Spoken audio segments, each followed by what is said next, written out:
Ça va, Thomas? Hello, Jana. Hi, how are you? Fine. What about you? Good, good. Thank you so much for your time. A pleasure to talk to you, to talk about the animal kingdom. So let's start like from the beginning, the inspiration for the script. I know that you wrote with Pauline, but what was the main inspiration for it? The main inspiration, c'est la référence plutôt? Non, l'inspiration, ça peut être un truc.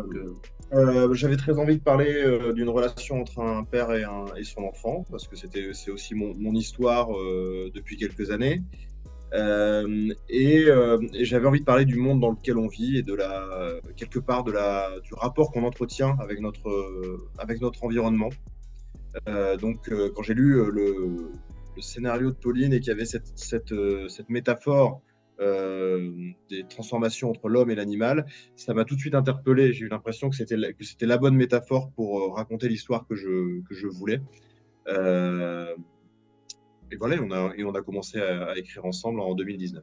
I wanted to tell a father-child story because that's what I've been living for some years now. I also wanted to talk about the world we live in and the relationship to our environment. And when I read Pauline's screenplay, the metaphor she had of animal and human transformation really spoke to me. I had the impression that was going to be the means to tell the story that I wanted to tell. So we started writing together in 2019. Okay, perfect. And also like to find the perfect actors to play the father and the son. I was reading something that you saw more than 200 actors to play the son that I forgot his name. Oh my God, Emile. Sorry. What was about Paul that got your attention? À peu près tout. J'ai tout aimé chez Paul, quoi. Et je trouve que pour moi, il est tout simplement phénoménal.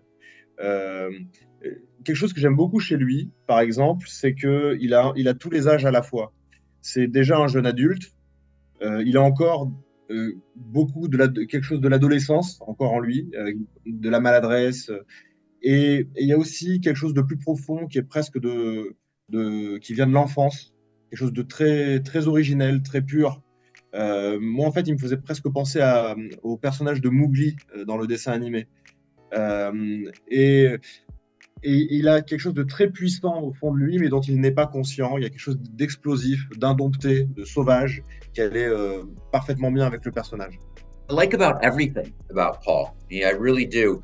For me, he's simply a phenomenal actor. What I like about him is that he seems to have every age at once, or to be all ages at once. He's a young adult, but he also has something of the adolescent. He has the awkwardness of the adolescent. And there's also something deeper in him that comes from childhood, something very pure. He made me think of Mowgli in the cartoon. And then he's not conscious of this, but there's something very powerful, untamed, and wild in him that really matches the character. Yeah, he's really good. Amazing. Also, you won the Caesar Award for the visual effects. What was like the biggest challenge, like in the balance to have the natural environment also and adding the visual effects on the movie? Quel était l'équilibre entre l'environnement naturel et les effets spéciaux? Le challenge de faire. Je voulais absolument qu'on tourne en décor naturel parce que le film raconte ça, parle d'un monde qui se réveille, d'une forêt qui devient de plus en plus dense, de plus en plus habitée. Donc on a d'abord cherché les décors et après on a compris que ça allait être compliqué de tourner en forêt avec ces scènes d'action, avec les effets spéciaux, les créatures, etc. Mais on a préféré s'adapter à ça plutôt que de tout faire en studio. Donc on est parti du corps, on a essayé de chercher des acteurs. On a d'abord cherché des acteurs particuliers qui avaient des corps particuliers. On les a aidés avec des prothèses, avec du make-up, avec des effets plateaux. Et on a utilisé aussi des effets numériques quand on ne pouvait pas faire autrement. Donc ça a été une combinaison d'effets pour tous les personnages et pour tous les plans du film. Et c'était assez complexe, mais on a travaillé très en amont du tournage. On a commencé la préparation du film 1 an et demi avant le tournage. Well, I absolutely wanted to shoot in natural locations because it's a film that is about a world waking up, about a forest that's getting denser, that's becoming more inhabited. So the first thing we did was to look for locations. We realized then that it was going to be very hard to shoot action scenes and so on in the forest, but we chose to do that overshooting in a studio. So what we did is we started really from the body. We worked on the casting. We looked for actors who had unusual bodies or unusual physical abilities, and then we helped them with practical effects like makeup and prosthetics. And then when that didn't do it, we would have some recourse to digital effects. So nearly every character and every shot in the film has a different combination of effects. It was very complex work, but we gave ourselves a great deal of time to prepare it. We started working on it a year and a half before the shoot. Wow, it's amazing. It's so beautiful. So that's why I asked this question. And there is and I bet you you have some challenges that you have on the filming outside. Can you talk a little bit about the scene, like the scene, the manhunt in the cornfield? There is I think was a biggest challenge there, no? Oh yes. Alors oui, ce qui était compliqué, c'était que déjà on a tourné 5 semaines d'affilée de nuit, ce qui est épuisant pour l'équipe, parce que ça veut dire qu'on dort quasiment pas en fait. Et en plus de ça, on a fait tout ce tournage sous canicule et sécheresse, mais ce moment-là, c'est un moment où il y a eu des orages très très violents. Et on s'enfonçait littéralement dans la terre à chaque pas.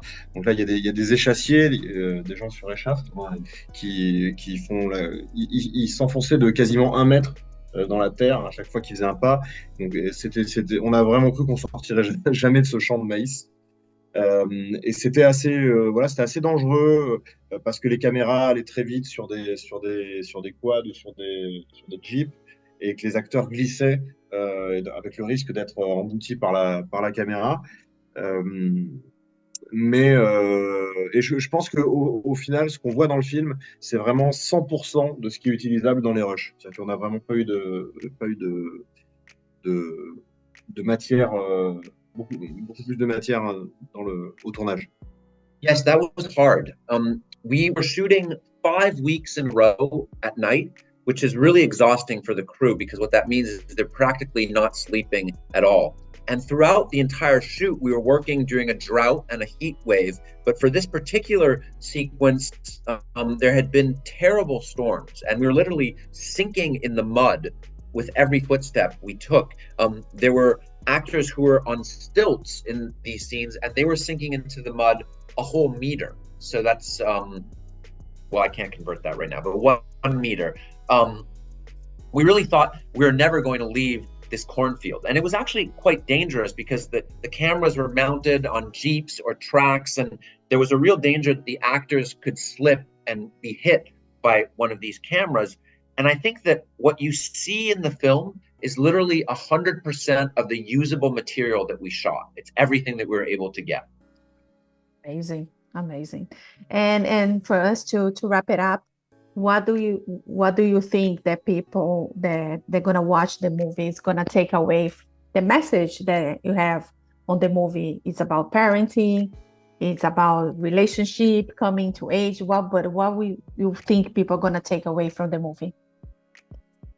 J'ai montré le film beaucoup en France, en Europe, en Asie aussi. Ce qui est très agréable, en tout cas moi ça me plaît, c'est qu'il y a une très grande variété d'interprétations. Effectivement, il y a des gens qui focalisent sur la relation entre dans cette famille, entre ce père et cet enfant, d'autres qui sont plus sensibles au récit d'apprentissage d'Emile, d'autres qui s'identifient à certaines créatures, et sur l'interprétation du sens du film, on m'a autant parlé de la crise migratoire que de la question de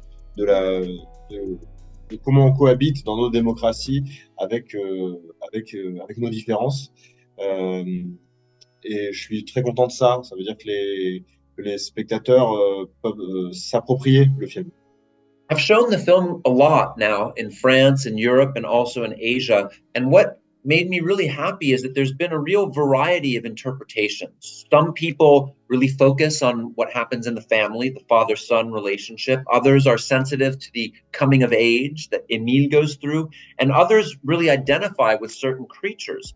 In terms of interpretation, I've heard as much people telling me that it makes them think of the migrant crisis, others that it's about cohabitating with our differences in our democracies.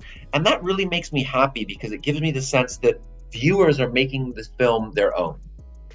Amazing. I just want to thank you so much for your time, Thomas. Thank you so much for translating. And merci beaucoup and a lot of success. Thank you. Thank you, Jana. Bye. Bye. If you like to support or continue to support Jana on Camera, don't forget to subscribe, like, comment, and share the videos.